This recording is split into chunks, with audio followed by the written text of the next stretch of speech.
people and patients have got a huge apprehension about the costs involved in knee replacement surgery. Let me tell you that this surgery, everybody in the society can get can afford it. There are various types of implants, and the implant type varies as per the stage of the disease. Also, implant types varies as per the need of the patient also. Generally, there are various where you can understand the implants, and we can see that there are three components in the joint replacement: the femoral cap, the all polyethylene, and the base plate.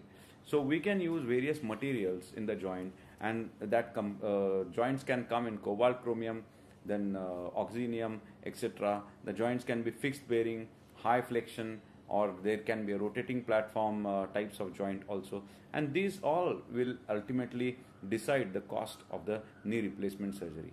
But now in India and in Lokmanya Hospital, we can give everybody a good joint which can last for a long time with a cost effective and affordable way.